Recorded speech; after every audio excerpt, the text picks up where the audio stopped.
자, 2021학년도 수능 완성. 사회, 실전 사회 23번 경제질문의 보기 문제입니다.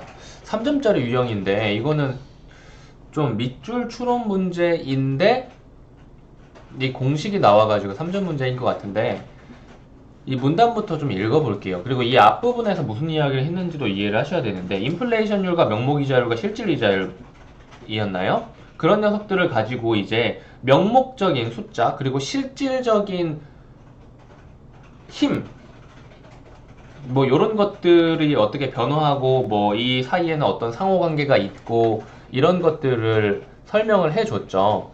그거를 이해한 상태에서 이 문단을 보셔야 되는데 이 밑줄 쳐져 있는 이 문단은 이해를 하셔야 돼요. 보시면은 물가 변화가 완전히 예상될 경우에는 뭐 효율적일 수 있다라는 말을 위해서 한 걸로 여기선 예상이 되는데 어찌 됐건 간에 이 인플레이션 조세라는 설명을 하고 있죠. 맨델-토빈 효과는 지금 이야기를 안 하고 있죠. 맨델-토빈 효과는 인플레이션 조세에 대해서 설명을 하고 있고 그에 대한 문제인데 예를 들어 정부가 화폐를 증발하여 인플레이션이 발생하는 경우 자 여기 보시면은 인플레이션이 발생하려면 어떻게 해야 돼요?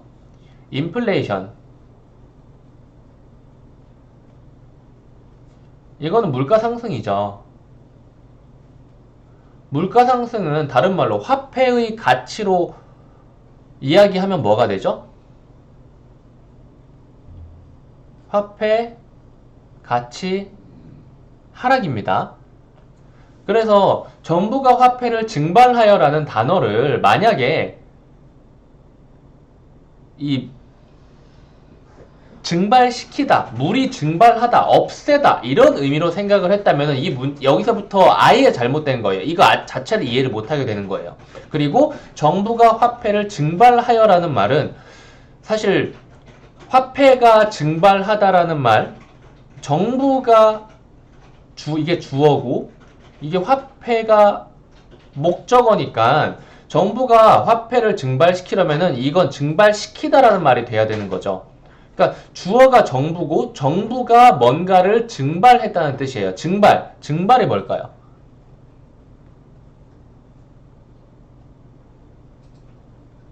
발행, 뭐 증가라는 뜻이겠죠. 정부가 화폐를 더 많이 찍어냈다라는 겁니다. 그래서 화폐 가치는 당연히 하락을 하게 되겠죠. 화폐가 너무 많이 넘쳐나니까.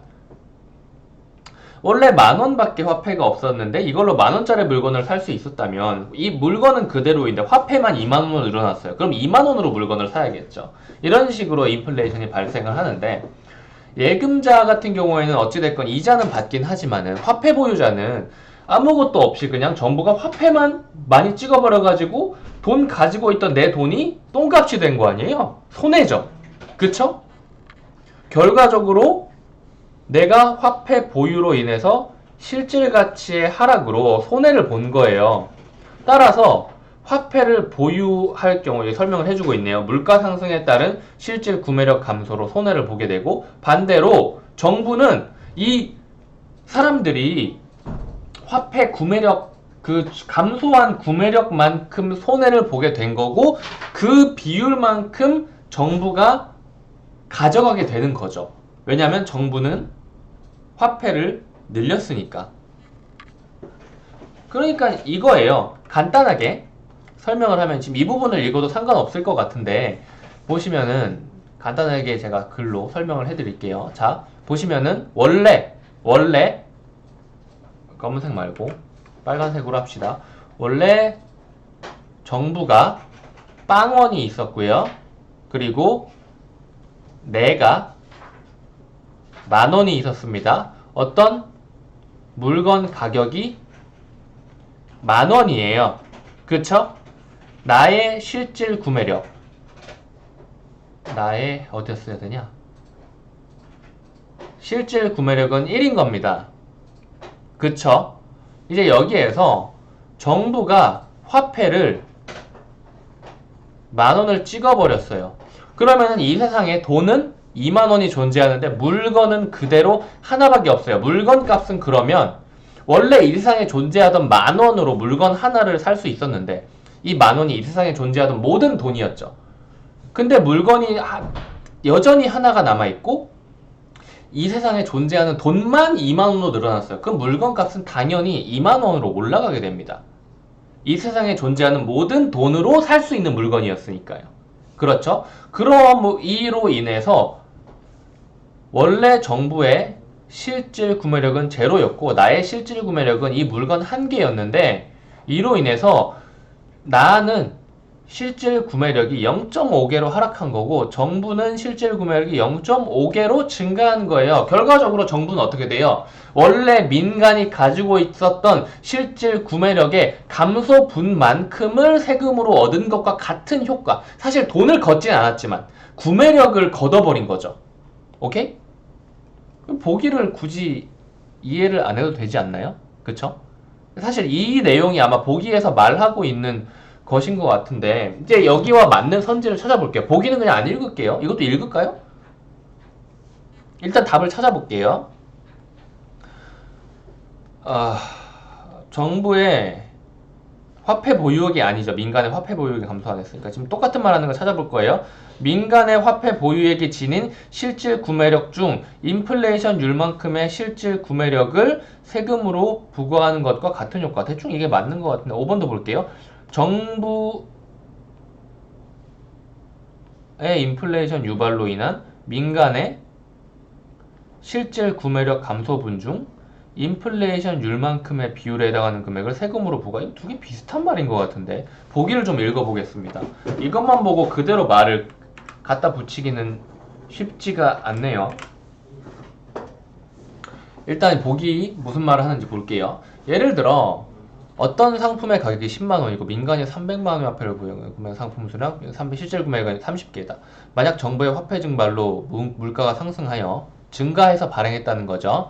이 상품의 가격이 15만원으로 상승을 했다면 민간은 20개의 상품밖에 구매할 수 없게 된다. 즉 정부의 화폐 증발이 유발한 인플레이션으로 인해 민간의 실질 구매력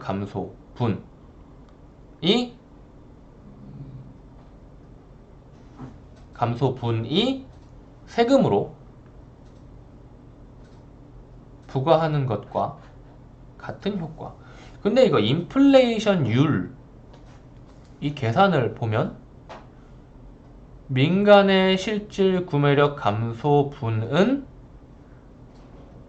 인플레이션율 곱하기 물가 수준의 화폐 보유액이다. 결국은 이거를 하나하나 나도 이거 잘 몰라. 하나하나 파고 들어가지고 생각하기보다는 그냥 이 원래 인플레이션율이 없었잖아요. 그쵸? 인플레이션율이 없었죠. 그리고 이 변화량도 없었죠. 그러니까 P분의 M은 P분의 M이었단 말이에요. 정부의 화폐 증발로 인해서 인플레이션율이 생기게 되고 그걸로 인해서 이 실질 구매력 감소분이 생기게 되는 것이다 라고 하는 거니까 결국은 정부는 이 인플레이션율만큼의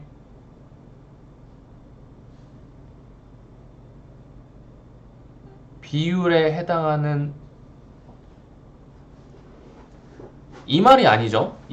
결국 답은 4번인데 이게 무슨 것을 뜻하냐면 민간의 화폐 보유액이 지닌 민간의 화폐 보유액이 지닌 실질 구매력 중 인플레이션율만큼의 실질 구매력을 감소시켜서 세금으로 부과하였다라는 말을 하고 있는 거죠. 5번 선지는 무슨 말이냐면 정부의 인플레이션 유발로 인한 민간의 실질 구매력 감소분 중 인플레이션율만큼의 비율에 해당하는 금액을 세금으로 부과? 이거는 그냥 말을 섞어 놓은 거죠. 결국 여기에서 말해주고 있는 것은 세모는 동그라미 네모이다라고 하니까 그대로 네모 동그라미는 세모이다라고 말하는 것을 찾아주시면 되는 거예요.